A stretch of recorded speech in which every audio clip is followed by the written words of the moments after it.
झज्जर गुरुकुल में 4 छात्रों ने अज्ञात कारणों के चलते जहरीले पदार्थ का सेवन कर लिया। जब छात्रों की हालत बिगड़ने लगी तो उन्हें उपचार के लिए रोहतक पीजीआई ले जाया गया, जहां सभी की हालत खतरे से बाहर बताई जा रही है। जहर निगलने के पीछे का कारण क्या था, इस बात का तो पूरी तरह से खुलासा नहीं हो पाया है, लेकिन प्रबंधन कमेटी की तरफ से यही कहा गया है कि जहरीले पदार्थ का सेवन करने वाले ये सभी छात्र बिल्कुल नए थे और इनका 2 महीने पहले ही दाखिला हुआ था। दाखिले के बाद से ही इनका मन यहाँ रहने का नहीं था, लेकिन अभिभावक इन्हें यहीं पर रखकर पढ़ाई करवाना चाहते थे। इस बारे में गुरुकुल प्रबंधन ने अभिभावकों को अवगत करवा दिया है, लेकिन उसके बावजूद उनके अभिभावक उन्हें यहीं गुरुकुल में रखना चाहते हैं। आनन फानन में इस घटना के बाद गुरुकुल प्रबंधन की बैठक भी बुलाई गई। इस बैठक में इस घटना से जुड़े सभी पहलुओं पर गौर किए जाने के साथ साथ भविष्य में इस प्रकार की घटना ना हो, इस पर भी विचार विमर्श किया गया। फिलहाल जहर निगलने वाले सभी छात्रों की हालत खतरे से बाहर है। मेरा नाम राजवीर छिकारा है और मैं गुरुकुल झज्जर में विद्यार्थी सभा का जनरल सेक्रेटरी के पद पर कार्यरत हूँ। जी, कल एक दुर्भाग्यपूर्ण घटना हमारे नोटिस में आई।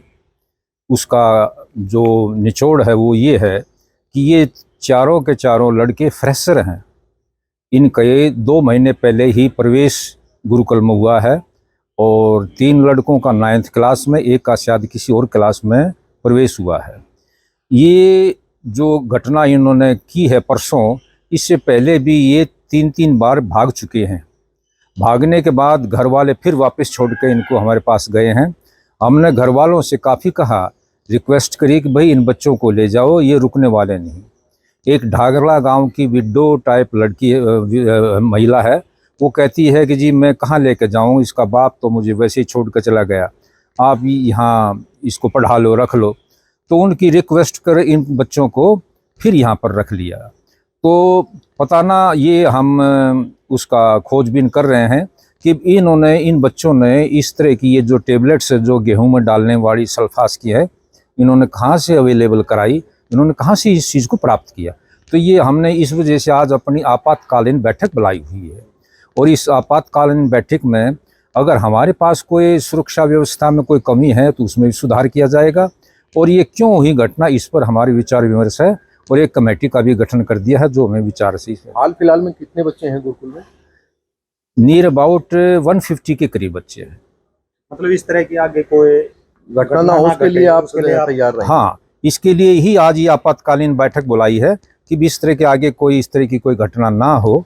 तो उसके लिए हमने एक सुझाव हमने ये तैयार किया है कि भी हर महीने हम पेरेंट्स मीटिंग बुलाएंगे और उस पेरेंट्स मीटिंग में एक काउंसलर के रूप में भी एक आदमी नियुक्त होगा कि भी वो काउंसलिंग करे कि भाई किसी बच्चे को किसी किस्म की कोई हरेसमेंट तो नहीं है, उसका दिल नहीं लग रहा है तो क्यों नहीं लग रहा। तो इस तरह से उसको टाइम टू टाइम उसको हमारे लेवल पर जो सुधार होगा वो सुधार करेंगे।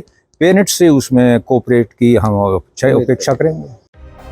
मामले में जानकारी देते हुए डीएसपी शमशेर सिंह ने बताया कि झज्जर गुरुकुल में 4 छात्रों के जहरीला पदार्थ निगलने की सूचना पुलिस को मिली थी। सभी छात्र पीजीआई में भर्ती है, सभी की हालत खतरे से बाहर है। इस बारे में गुरुकुल झज्जर की कमेटी के बयान लिए जाने के साथ साथ छात्रों के अभिभावकों के भी बयान लिए गए हैं और मामले की सच्चाई तक जाने का प्रयास किया जा रहा है। जो भी उचित कार्रवाई होगी वो अमल में लाई जाएगी।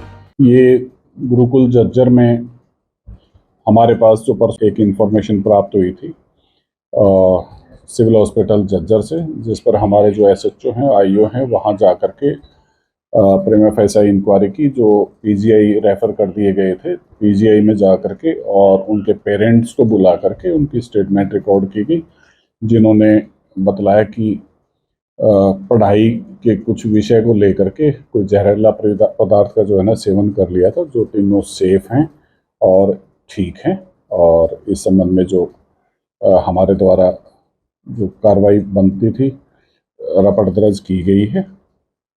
सर, गुरुकुल की तरफ से एक बयान आया है, वो कह रहे थे सल्फास की गोली बच्चों ने खाई है, तो एक सवालिया निशान खड़ा होता है कि भी सल्फास की गोली आई बच्चों के पास कैसे? ये जो डॉक्टर की रिपोर्ट है उसमें जहरीला पदार्थ ही लिखा हुआ है और जो पॉइजन सब्सटेंस है वो अभी जो गेहूं वगैरह है उनके वो उसमें सफाई वगैरह होती है, जो हमने गुरुकुल से वेरीफाई किया है, तो उसमें ये पता चला। तो इस पर जो कार्रवाई हो आगे चल हमने इसमें जो एंट्री है हमारी, वो थाना सदर झज्जर में कर दी। परिजनों की तरफ से कोई शिकायत मिली है? परिजन, इसमें कोई शिकायत नहीं परिजनों की तरफ से। अगर किसी तरफ से किसी प्रकार की कोई भी शिकायत मिलती तो हम उसमें अवश्य कार्रवाई करते। दैनिक सवेरा के लिए झज्जर से सुमित कुमार की रिपोर्ट।